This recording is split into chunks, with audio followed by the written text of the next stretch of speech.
It's in these cool suburbs of Embu town where we meet Alex Maina. He's a friendly, dedicated, and passionate rabbit farmer who has vast knowledge and experience in rearing nearly all rabbit breeds. He shares his sweet deals with the rabbits and gives us mind-blowing reasons for considering rabbit farming. Join me in an exclusive, sweet, and full of humor chat with him. You're welcome.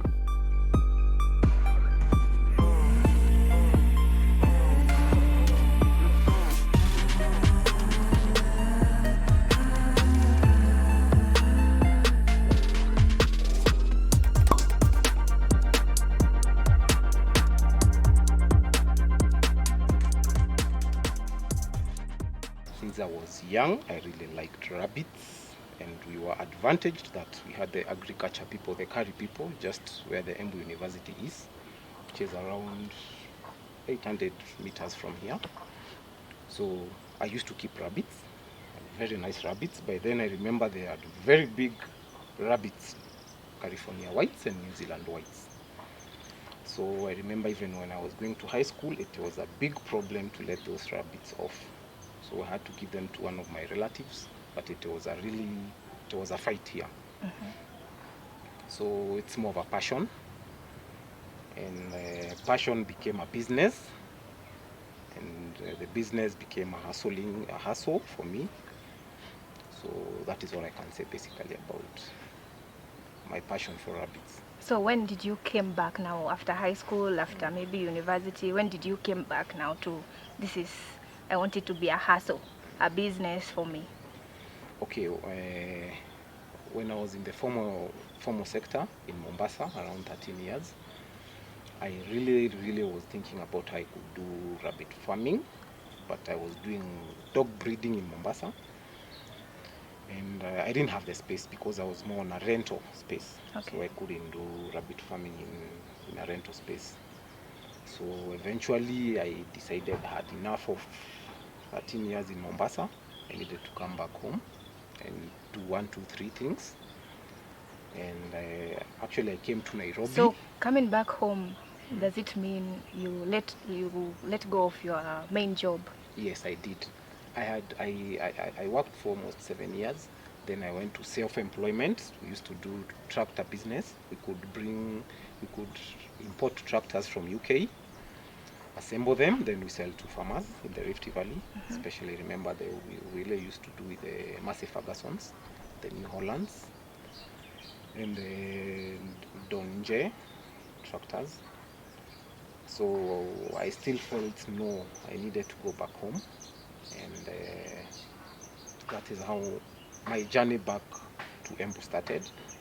First I came to Nairobi. When I was in Nairobi, from Nairobi to Embu is around 128 kilometers. So I could afford to come to Embu every weekend. So when I came here, I was like, what can I do here? You see, even life in Nairobi is very hard. Bills everywhere. You need to pay rent, you need to pay this. Yeah. So one day I was just watching the TV and I saw this program of being a millionaire with rabbit farming. I remember it was being done by Presbyterian University in Dogoto. So I sat down and watched that program, and I was like, I remember now my passion will come true, that my dream will come true. So I went there. By then I was stationed in Nairobi. I went there, I listened to them, and basically that's how I came back to rabbit farming. So I went for a one-day training there. I did my cages.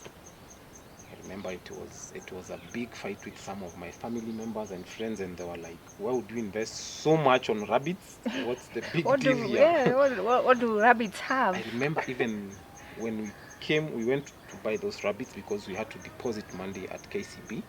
I remember I deposited 60,000 because a rabbit was going for 5,000 shillings. So when I brought the rabbits from the water, my colleague, the one who came with here, my business colleague, he was really, Alex, are you sure this is what you want to do? And with this investment pay, because I remember I had used quite some money, around 150,000. So I even started doubting myself, actually. I was like, when we were going back to Nairobi, yes, I was like, am I doing the right thing? So eventually the business, and I started on the wrong note, because I remember the first 2 weeks I received my first phone call, and like 3 rabbits are dead. I'm like, I could not understand what's happening, so I go back to my notes. I could not understand what was happening, and I lost. You are just like, maybe I'm doing something Yes, wrong. so I really needed to know what's going on. So out of curiosity, I got myself in Thika. I went to these guys called Rabak. They deal with rabbits also. I saw Mr. Waiganjo there. I think he's the chairman of Rabak. And he motivated me. And I did their course also. So I had done the Thogoto course for 1 day. I did the Rabak for, I think, 2 days. No, 1 day also. Then I did not add more breeds. I stayed with, I remember I started with 8 does, 8 females and 2 males, 2 bucks.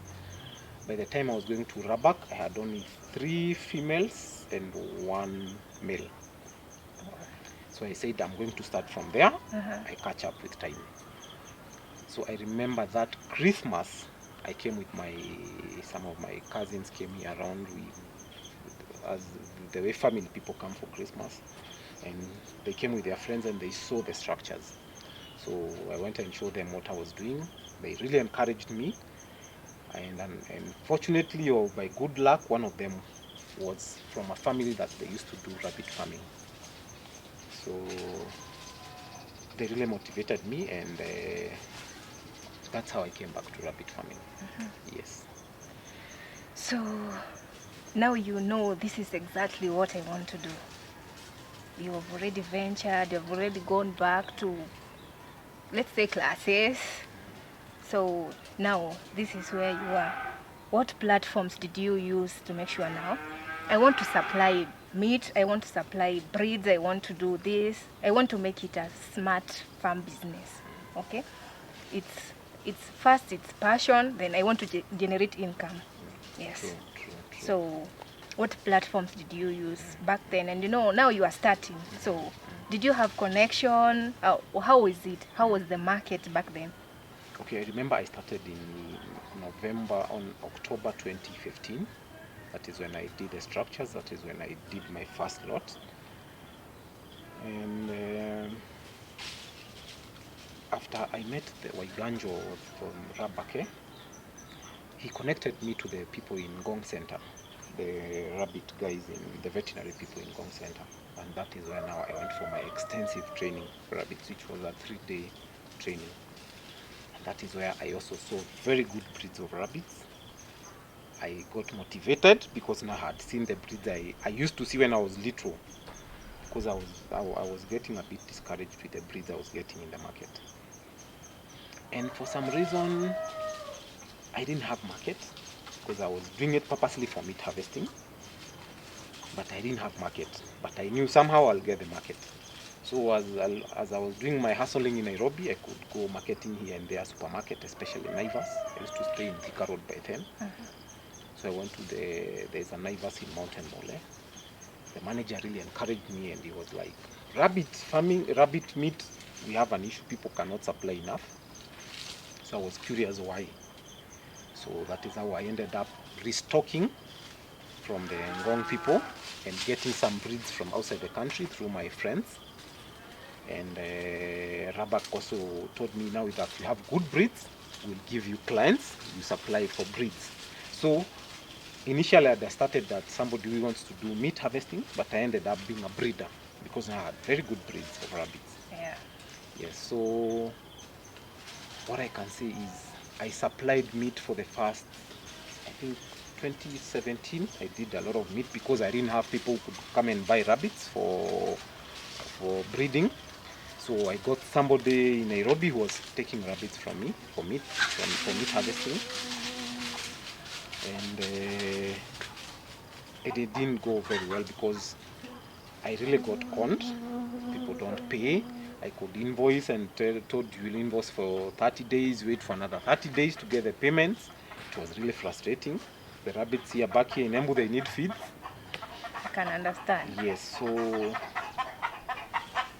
for one reason or another, I started getting a customer from Waiganjo could really refer customers here. And one day I remember somebody came and told me, I want this rabbit, this rabbit, this rabbit. And I made 10,000 shillings. And I was like, wow, I can make money from rabbit farming, eh? So now the business has started Now to grow.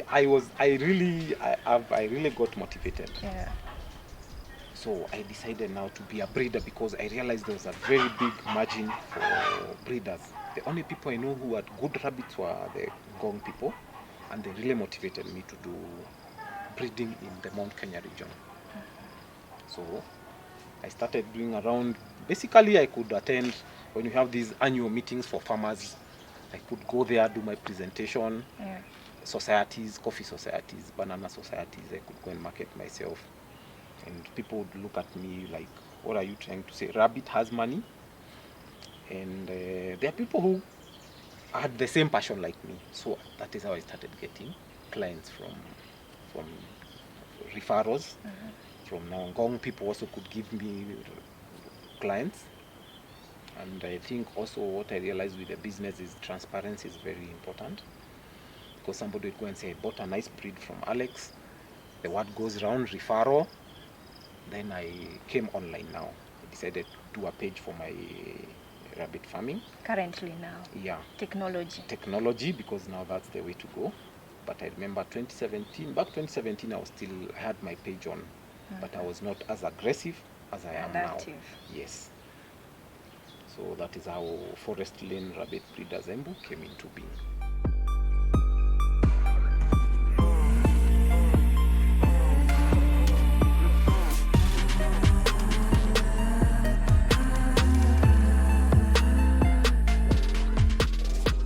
What challenges were there when you started? What challenges are there today? And what challenges will always be there with you tomorrow? What I can say, by then there were no mentors. I didn't have anybody who could tell me, Alex, do this, don't do this. You learn from experience. Yeah. At times it was really bad, but at times I really thanked God for what was going on.